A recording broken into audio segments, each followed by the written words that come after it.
Assalamualaikum warahmatullahi wabarakatuh. Selamat datang kembali di Ogan Campang Channel, channel yang menyajikan konten-konten bermanfaat.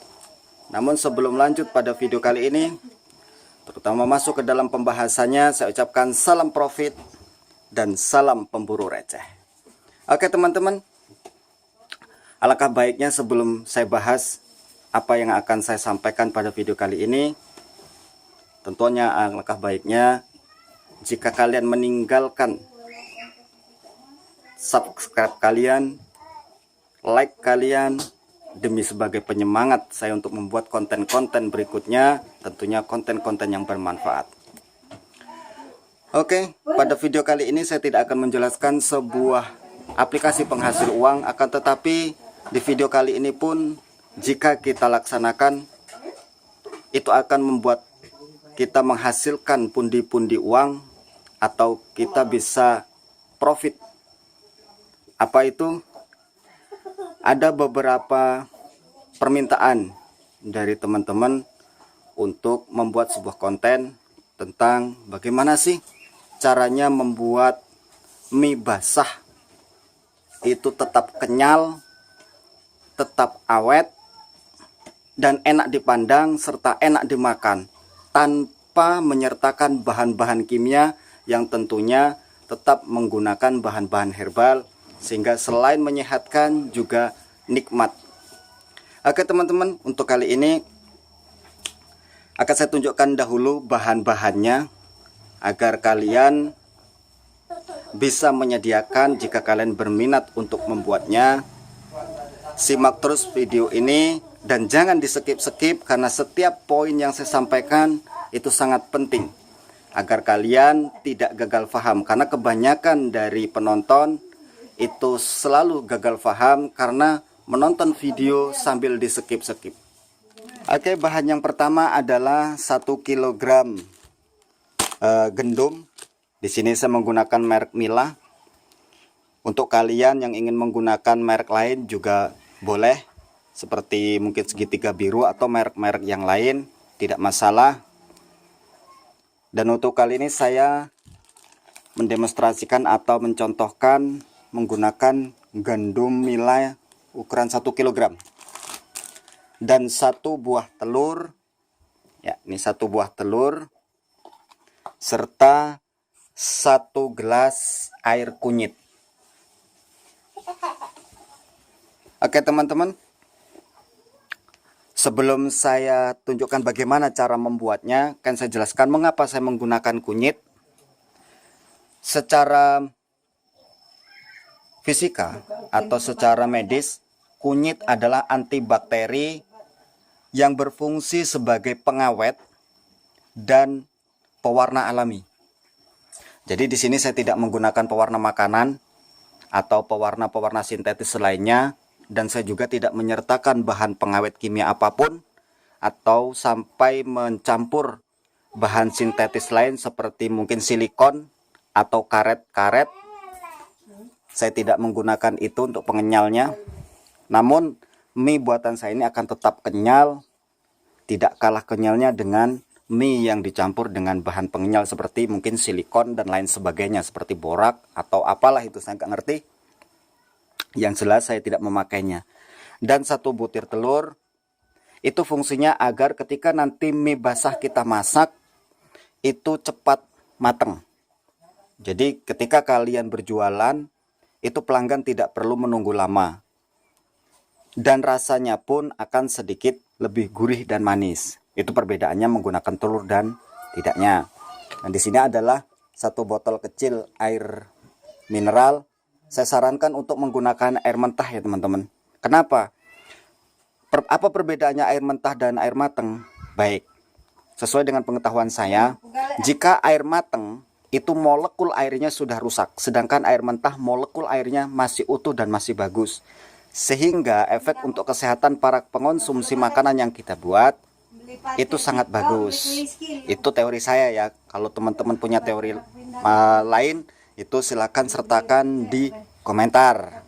Tapi saya mohon dengan komentar yang sopan ya teman-teman, supaya kita tidak saling melukai.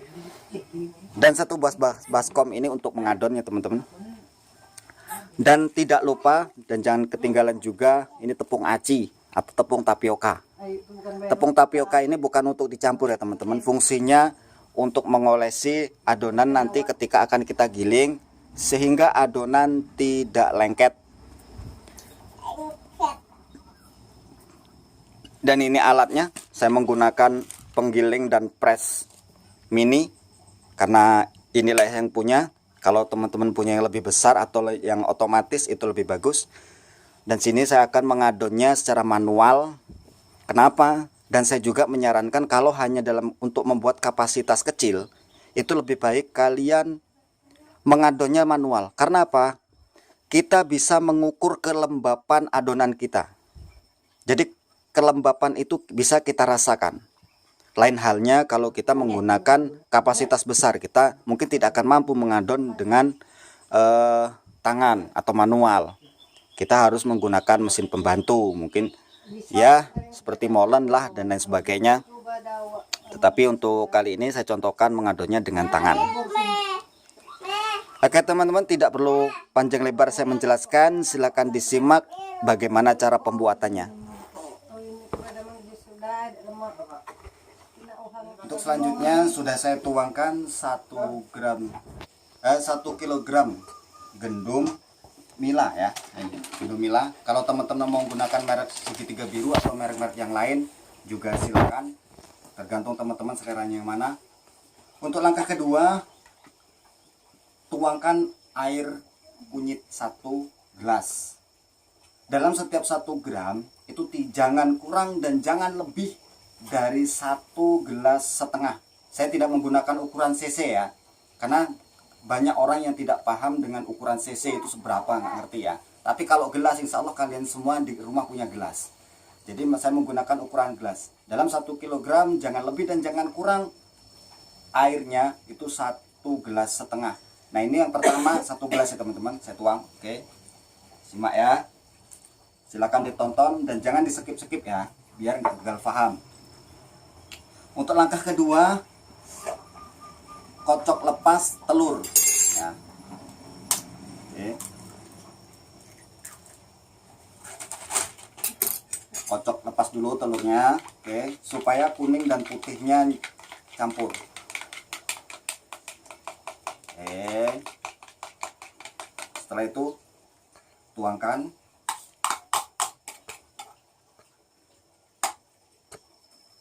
Oke. Dan aduk menggunakan centong dulu sampai benar-benar di tangan terasa berat ya teman-teman. Karena kalau baru pertama diaduk seperti ini itu masih enteng, masih ringan. Tetapi nanti kelamaan akan terasa berat. Terus aduk terus sampai terasa berat. Oke.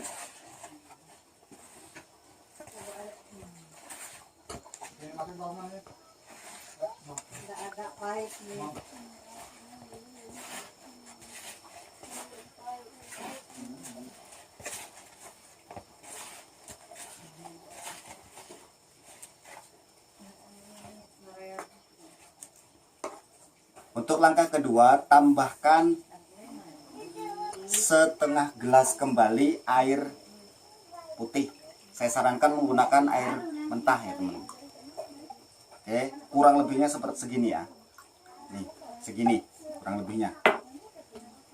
Dan yang perlu diingat, jangan ditambahkan sekaligus ya.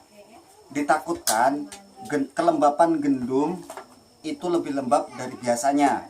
Karena kalau dia terlalu banyak air, nanti dia terlalu lembut ya teman-teman, mudah lembek ketika direbus. Jadi usahakan jangan terlalu lembek dan jangan terlalu keras. Cara campurnya bertahap ya, sedikit-sedikit. Oke, kita aduk terus.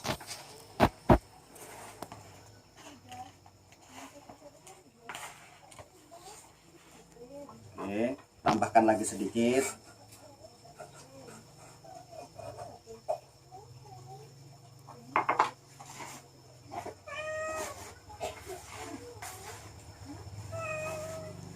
Oke.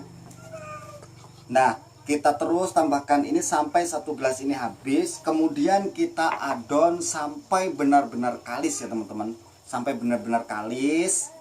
Dan kira-kira kalau dalam setiap 1 kilogramnya untuk saya pribadi ini, itu memakan waktu 2 jam untuk mengadonnya, untuk sampai benar-benar adonan ini kalis. Oleh karena itulah video ini akan saya skip dulu ya teman-teman, karena kelamaan durasinya kelamaan. Oke, silakan kameramen. Adonan yang tadi kita adon sudah kalis dan sudah bagus. Coba kameramen agak mendekat, kita shoot adonannya biar terlihat. Nah, ciri-ciri adonan itu sudah kalis apa belum dan sudah layak untuk kita giling menjadi mie apa belum, itu caranya kita pencet. Jika dia mau balik seperti semula walaupun perlahan, maka itu artinya adonan sudah siap untuk kita giling. Oke, berhubung saya menggunakan mesin yang kecil, maka adonan akan saya potong-potong ya.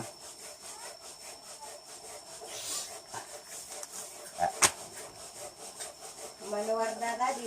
Ini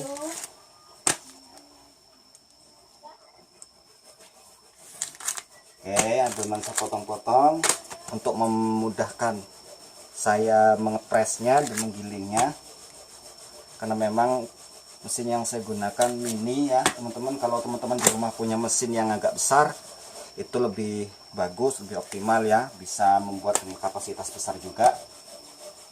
Oke, mungkin akan saya berikan contoh satu ya teman-teman ya, karena tidak mungkin untuk semuanya karena terlalu lama durasinya nanti, walaupun bisa di skip nanti kelamaan. Oke, kita press. Nah, ini usahakan untuk ngepresnya bertahap ya teman-teman, jangan langsung tipis, karena itu nanti akan merusak adonan, jadi pecah ya teman-teman. Jadi ngepresnya itu dari ukuran yang paling tebal terlebih dahulu, habis itu kita kurangi sedikit sampai benar-benar pada ukuran yang kita inginkan. Oke, nah oke teman-teman ya.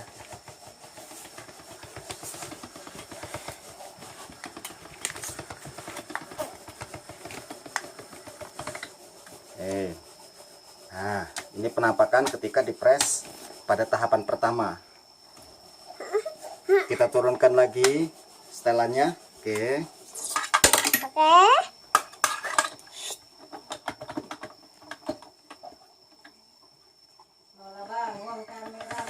Ya.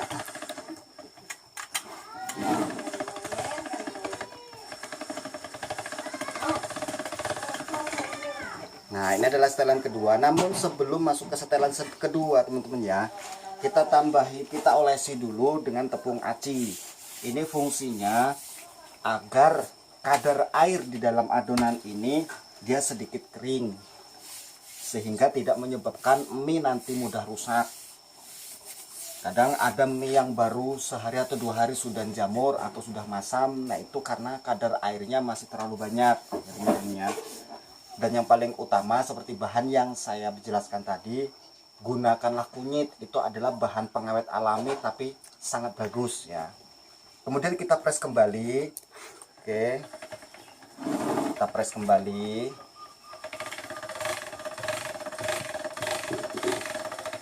Oke, kita kurangi lagi. Oke,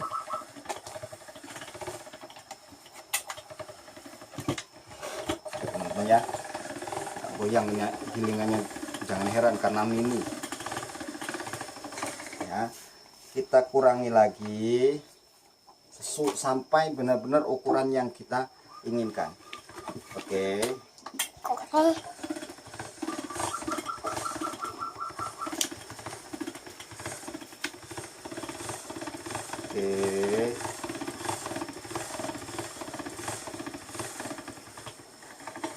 Ya, jika ukuran yang kita inginkan atau kita targetkan sudah kita capai, baru boleh kita giling menjadi mie. Nah, kan saya contohkan sekeping ya teman-teman. Ya,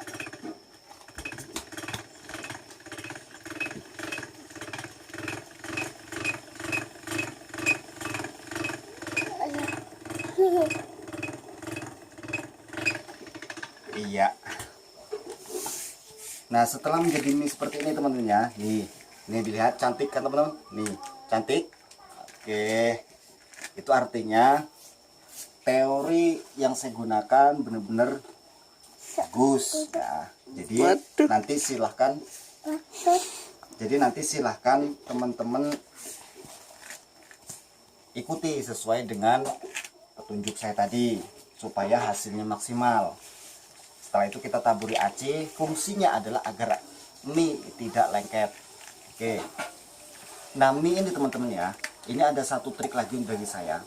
Ketika kalian ingin mie ini lebih bertahan lama sampai mungkin berbulan-bulan ya teman-teman, sesuai dengan pengalaman saya, itu takarlah terlebih dahulu atau setidaknya masukkan ke dalam plastik yang kedap udara, tali rapat, masukkan ke dalam freezer, bekukan, jangan didinginkan tapi bekukan. Ingat, bekukan, jangan didinginkan ya. Walaupun mie ini nanti mengkerut atau ngecut ya, keras, tetapi ketika nanti kalian masak tidak akan mengurangi kualitasnya. Itu pengalaman yang saya rasakan ya. Jadi tidak perlu menggunakan bahan kimia untuk mengawetkannya, tidak perlu menggunakan bahan atau pewarna sintetis untuk memberikan warna cantik. Kalian bisa menambahkan kunyit, bisa menambahkan daun-daunan, contoh daun bidara, daun pandan, kangkung, bayam, dan daun-daunan yang lainnya.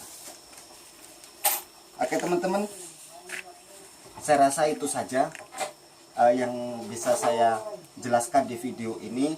Jika kalian kurang paham atau kurang jelas, silakan kalian tanyakan di kolom komentar. Semoga saya bisa memberikan penjelasan yang lebih bisa kalian terima atau kalian pahami. Nah, inilah hasil dari mie basah buatan saya. Silahkan kalian coba di rumah. Mau kalian buat untuk mie ayam bisa, mie tek-tek bisa, mie telur bisa, atau mie goreng juga bisa, terserah sesuai dengan selera kalian. Oke, itu saja yang bisa saya jelaskan. Kurang dan lebihnya saya mohon maaf apabila ada kekhilafannya. Apabila ada pertanyaan silakan sematkan di kolom komentar. Dari saya Ogan Campang Channel, saya akhiri. Assalamualaikum warahmatullahi wabarakatuh. Salam profit dan salam pemburu receh.